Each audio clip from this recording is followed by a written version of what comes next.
చోరీ కేసు లోక్ అదాలత్ వద్ద రాజీ వ్యవహారంపై సిఐడి అదనపు నివేదికను వేసింది. అదనపు నివేదికను మరో 2 సెట్లను సీల్డ్ కవర్లో రిజిస్ట్రార్ జ్యుడిషియల్కు సమర్పించాలని సిఐడికి హైకోర్టు ఆదేశించింది.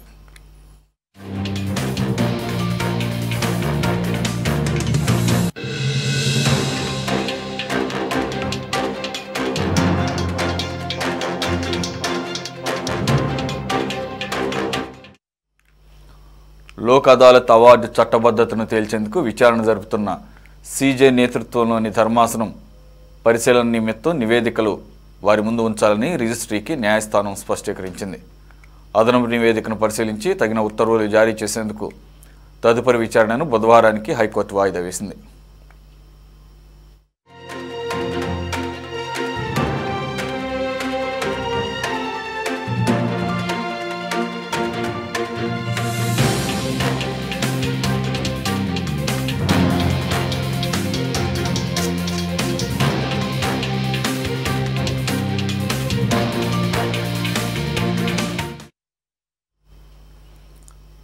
కాగా అంతకుముందే పరకామణి చోరీ కేసు రాజీ వ్యవహారం రవికుమార్ ఆస్తులపై నివేదికలను సిఐడి అధికారులు సీల్డ్ కవర్లో హైకోర్టుకు అందజేశారు. సిఐడి నివేదికను తమకు అందజేసేలా ఆదేశాలు ఇవ్వాలన్న రవికుమార్ తరపు న్యాయవాది అభ్యర్థులను కూడా న్యాయస్థానం తోసిపుచ్చింది.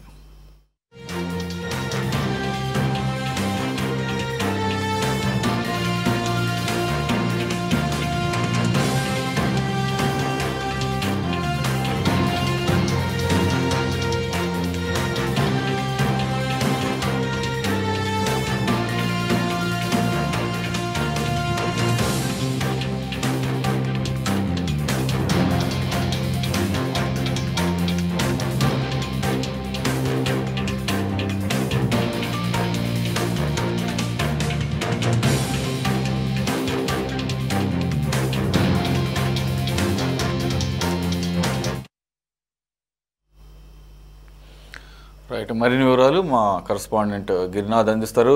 గిరినాథ్, ఈ తిరుమల పరకామణి వ్యవహారంలో హైకోర్టుకు ఆల్రెడీ సిఐడి 2 రోజుల క్రితమే ఒక నివేదికని సమర్పించింది సీల్డ్ కవర్లో. అయితే మళ్ళీ ఈరోజు మరి అదనపు నివేదిక కూడా అందజేసింది అంటున్నారు. సో వీటన్నిటిని పరిశీలించిన తర్వాతే విచారణ ప్రారంభించే అవకాశం ఉందా? రేపటికి వాయిదా వేశారు కదా, రేపైనా విచారణ జరిగే అవకాశం కనబడుతుందా, లేకపోతే ఇంకాస్త టైం పట్టే పరిస్థితి ఉందా? రైట్, అయితే తిరుమల పరకామణి చోరీ కేసులో కీలక పరిణామం అయితే చోటు చేసుకునే పరిస్థితి ఉంది. అయితే కోర్టు ఆదేశాలతో తిరుపతి వేదికగా సిఐడి అధికారులు ఏదైతే 4 రోజుల పాటు విచారణ చేపట్టారో ఈ విచారణకు సంబంధించినటువంటి రికార్డు చేసిన అంశాలన్నీ కూడా సీల్ కవర్ లో ఈ నెల 2న అయితే కోర్టు ముందర సీల్ కవర్ అయితే నివేదిక సమర్పించారు. ఆ తర్వాత పరిణామాలు చోటు చేసుకునే పరిస్థితి అయితే కూడా ఉంది. అయితే దీనికి సంబంధించిన వ్యవహారము లోక్దల్లో రాజీ వ్యవహారంపై కూడా హైకోర్టు అదనపు నివేదిక కూడా ఇవాళ ఇచ్చిన పరిస్థితుల్లో ఈ యొక్క లోక్దల్కు సంబంధించి కేసు ఏ విధంగా రాజీ చేకూర్చాడు అనే దానిపై ధర్మాసన విచారణని కూడా స్టీల్ కవర్ లో అయితే నివేదిక రిజిస్టర్ జ్యుడిషియల్ కు సమర్పించిన పరిస్థితి అయితే కూడా ఉంది. అయితే అనేక మార్లు యొక్క పరకామణి వ్యవహారానికి సంబంధించి రవికుమార్ కి సంబంధించి కావచ్చు, అక్కడ ఏదైతే రవికుమార్ ఆ రోజు చెకింగ్ చేసిన అధికారి సతీష్ కావచ్చు, అదే విధంగా అక్కడ ఉన్నటువంటి ఉద్యోగస్తులు, డ్రైవర్లు వీళ్ళందరినీ విచారించిన అనంతరం కూడా ఆ యొక్క నివేదికను అయితే సమర్పించింది. తాజాగా ఈ యొక్క ఏదైతే హైకోర్టుకి సంబంధించి అదనపు నివేదిక కూడా సిఐడి అధికారులకి సమర్పించిన పరిస్థితి అయితే ఉంది.